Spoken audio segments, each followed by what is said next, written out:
for the lower segment of the populace.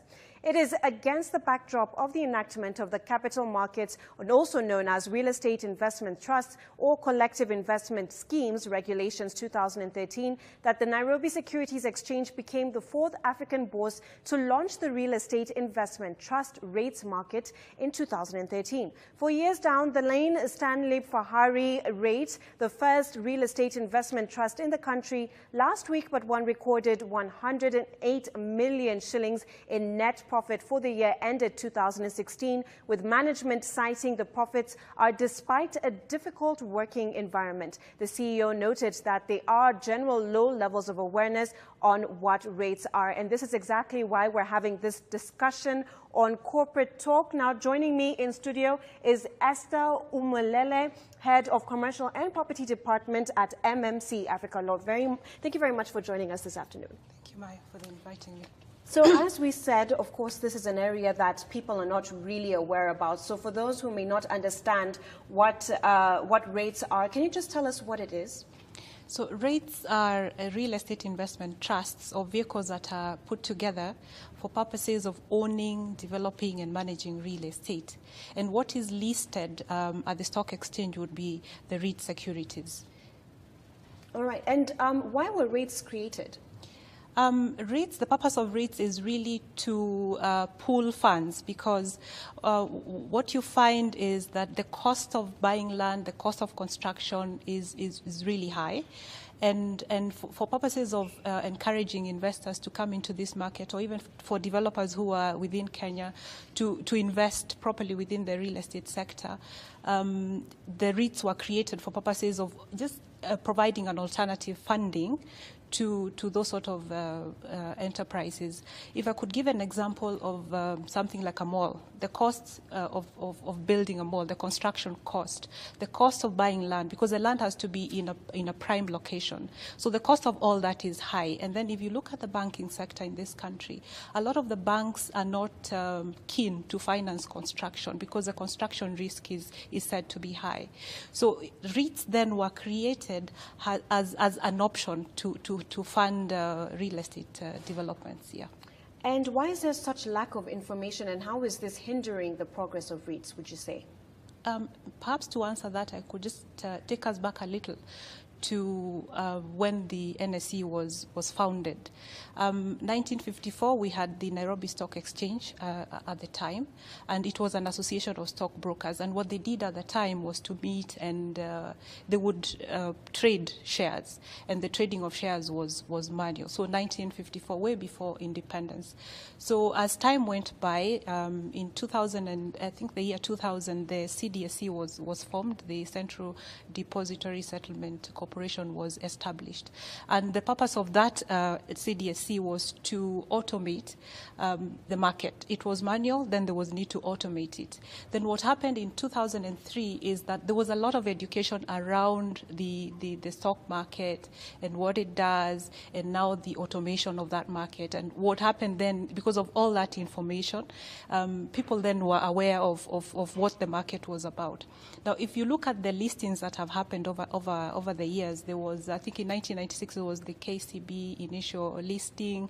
No, 88 was a KCB initial listing. Then in 96, there was a Kenya Airways. So all of that talk about the stock exchange, it's been alive and it's been vibrant. Then come 2011, the name of the Nairobi Stock Exchange was changed to Nairobi Securities Exchange. And why was that done? It's so that to allow the stock exchange to trade in more than just stocks, yeah, to allow for additional products which can be traded on the secondary market. But what you find is that even when that happened, there wasn't too much talk about the fact that the name has now changed from perhaps the Nairobi Stock Exchange to the Nairobi Securities Exchange. So lack of information around that. Now, come 2013, when the CMA regulations on REITs were passed, again, there hasn't been a lot of information out there, so that when you say and you tell the public that I am so-and-so and I have a REIT to list, they will wonder, what are you talking about? As far as we know, when we talk about the NSE, we're talking about stock, we're talking about shares. So what are REITs really is the question, and lack of information, therefore. So you'll find a company wanting to list, they will do perhaps a bit of marketing here and there, but because people are not aware of what REITs are, then you could even have one that is undersubscribed. So who ideally invests in REITs? I mean, who does this market suit? Okay. There are two kinds of REITs. One is a development REIT, and the development REIT is reserved for professional investors. And the reason for that is that construction comes with plenty of risks. I mean, the cost of construction could change, interest rates could change. Sometimes we are now at 14%. If someone has borrowed at that rate, it could change, and the pricing and even the profits could really change within a very short period of time. So for development REITs, those are reserved for professional investors, people who are able to assess a project or a product, and they can tell whether the product is fit for the purpose for which they are investing. Then the other kind of REIT is an IREIT or an income REIT. And now an income REIT is open to anybody who may wish to invest in it. And the reason for that is that an IREIT is an income REIT. So what the trust is required to do, or the trustee and the REIT manager are required to do, is to acquire assets that generate an income, that generate rental income, and therefore anybody looking at it, even if you're not a professional in the real estate sector, you'll be able to tell whether if the REIT asset is something like Westgate, you'll be able to tell whether that is likely to give a good return. Why? Because maybe the space is sold out.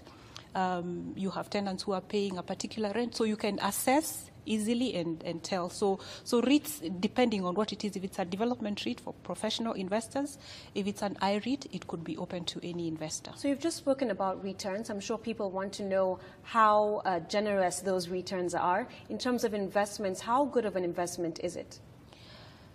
Well, it really depends on the assets, the underlying assets within that REIT.